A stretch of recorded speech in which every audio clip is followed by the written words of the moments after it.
देखिए, किसानों को बात समझ आ गई है और इसीलिए कल के बंद में वो शामिल नहीं हुए। इतने बड़े प्रदेश में कुछ हजार लोग ही भटके हुए सड़कों पर आकर बैठे, बाकी लोगों ने बहिष्कार किया है।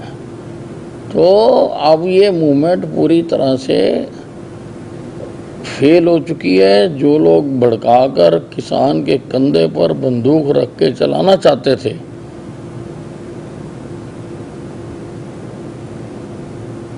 वो बिल्कुल नाकामयाब हो चुके हैं। ये बताएं कि जिस तरह से पिपली में जब प्रदर्शन हुआ था उस दौरान सोशल डिस्टेंसिंग ना रखने के चलते और ये जो पैंडेमिक जो सिस्टम है उसको लेकर जो है मामले दर्ज किए गए, कल भी सेम समस्या वो जो जगह जगह थी, क्योंकि सड़क जाम करना है, रोकना भी अपराध की श्रेणी में आता है और ये सोशल डिस्टेंसिंग की बात की है। क्या कोई कार्रवाई जो है इन प्रदर्शनकारियों के खिलाफ की जाएगी सड़कें रोकने के लिए? बिल्कुल सारा डाटा कलेक्ट किया जा रहा है और अगर किसी ने कहीं पर कोई नियम तोड़ा है तो उसके खिलाफ कार्रवाई तो जरूर होगी।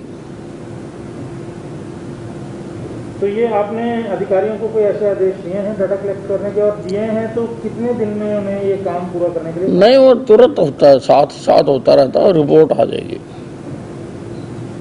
और दूसरा है कि ये जो आने वाले दिनों के लिए जो आह्वान किया है इन्होंने भारत बंद वगैरह का, उसको लेकर कोई सुरक्षा व्यवस्था की कोई समीक्षा की है? देखिए, मैंने आपको बताया कि अब इस मूवमेंट में कोई दम नहीं रहा, ये बेदम हो गया है, क्योंकि इसकी सच्चाई लोगों के सामने आ गई। इन्होंने भड़काया एमएसपी को लेकर, प्रधानमंत्री जी ने खुद आकर जनता के सामने जवाब दिया कि एमएसपी जैसे पहले थी वैसे रहेगी। इन्होंने कहा सरकारी खरीद नहीं होगी, प्रधानमंत्री जी ने कहा कि जैसे पहले सरकारी खरीद होती थी वैसे सरकारी खरीद होगी। तो कोई अब इसमें प्रश्न रह नहीं गया है और किसान अब पढ़ा लिखा है, अब वो पुराना किसान नहीं रहा, अब समझदार किसान है। किसानों को बात समझ आ गई है, अब वो इनकी बातों में नहीं आएंगे। एक दूसरा ये जो पंचकुला में मामला चल रहा है, वो आज भी जो यूनियन है काफ़ी धरना प्रदर्शन कर रही हैं। जो आत्महत्या की है उसमें आपकी नर्सिंग की डिप्टी सुप्रिंटेंडेंट ने उस मामले में कोई संज्ञान लिया? मैंने जांच करने के लिए कह दिया है और फॉर द टाइम बिंग जो उस डॉक्टर को वहाँ से तबादला करने के लिए भी कह दिया। कोई विवाद आपके सामने आया कि किस तरह का विवाद था? नहीं, वो तो जांच के बाद ही पता लगेगा। कंगना रनौत के दो ट्वीट बड़े चर्चा में आए हुए हैं। एक तो उन्होंने जो पहला ट्वीट है वो किसानों को लेकर किया हुआ है, उसमें उनको आतंकवादी बताने की कोशिश की है। दूसरा उन्होंने जो है नारायणी सेना और पप्पू की सेना के ऊपर किया हुआ, इसके ऊपर कुछ कहना चाहिए? किसी की ट्वीट पे कर रहा हो कोई बात नहीं।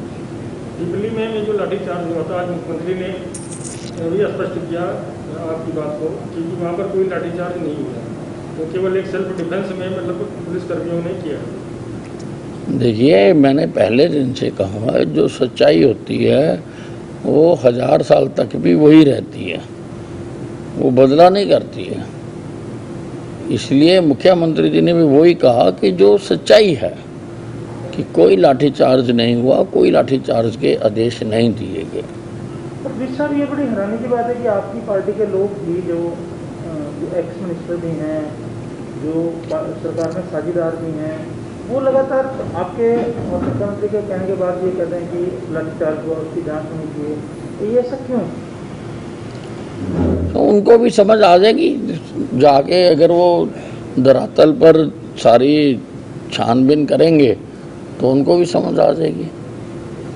आपने फरीदाबाद और नगर निगम की दफ्तर में आज वाले मामले आदेश दिए गए सर, वहाँ से कोई रिपोर्ट आई सर आपको? अभी आई नहीं। सर वो एससीपी सलाह वाले मामले में आपने विजिलेंस को कहा कि आप कार्रवाई शुरू करें, कार्रवाई शुरू होगी? किनको? एससीपी विजिलेंस को नहीं, वो हमने कह दिया, वो अब करेंगे जल्दी। उन्होंने स्टाफ मांगा है, उनको स्टाफ देने के लिए प्रक्रिया शुरू हो गई है, उनको स्टाफ दे रहे हैं और पूरा स्टाफ देंगे हम उनको। और हैं? स्टेट विजिलेंस में स्टाफ मांग रहे हैं हाँ जी, हाँ जी। जब वो होमगार्ड भर्ती वाले मामले में भी क्या आगे बढ़ेंगे सर? वो अब अभी उनसे पूछेंगे। अभी मैंने आपको बताया ना कि अभी उनका ये था कि हमारे पास स्टाफ ही नहीं है, तो वो बिल्कुल एक डिफंक्ट ऑर्गेनाइजेशन बन के बैठी हुई थी, स्टाफ नहीं था। अब मैंने अधिकारियों को कहा है कि जितना अधिक से अधिक स्टाफ दिया जा सके, ताकि ऐसी जितनी भी और संस्थाएं हैं हमारी, वो सारी फंक्शनल हों, तो स्टाफ की वजह से उनका काम ना रुके।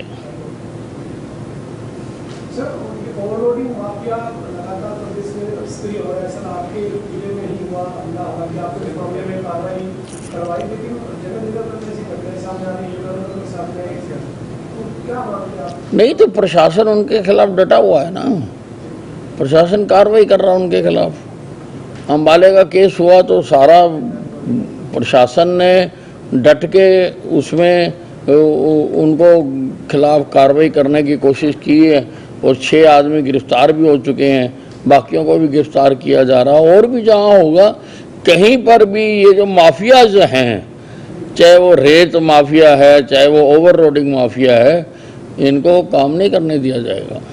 कल राज्यसभा में जिस तरह से हालात हुए, उन हालातों को जिस तरह देखते हैं आप, जो माइक तोड़ा गया, रूल बुक फाड़ी गई।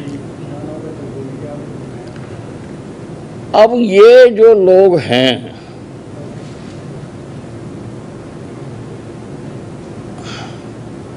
ये प्रजातंत्र के लिए अनफिट हैं। इनको तो अपने फैसले जाके अखाड़ों में करने चाहिए। लोकसभा या राज्यसभा में ये तरीका कामयाब नहीं हो सकता। और जिनके पास कहने के लिए कुछ नहीं होता, तर्क नहीं होता, बात नहीं होती, वो ही लोग इस प्रकार के हथकंडे अपनाते हैं।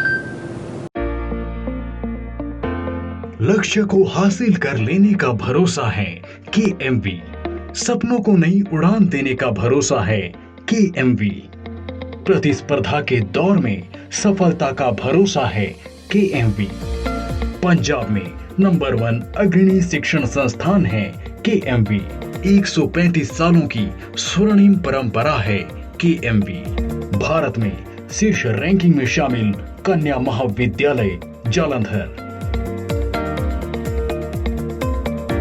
इतनी प्यारी, आय हाय, जाने क्या खाए। 6 महीने में होगा माँ का दूध ही। ना रे ना, जरूर खाए कुछ और भी। दीदी चावल का मार या फिर दाल का पानी, ध्यान से देख, है कुछ और कहानी। मुन्नी ऐसी बढ़ती जाए, बताओ ना क्या क्या खाए। यही सब, पर 6 महीने की हुई अभी तो। अरे तभी तो। घर में जो भी हो सब पकाओ, गाढ़ा बनाओ और खिलाओ। 6 महीने जब पूरे हो जाएं, पेट पूजा की घड़ी आए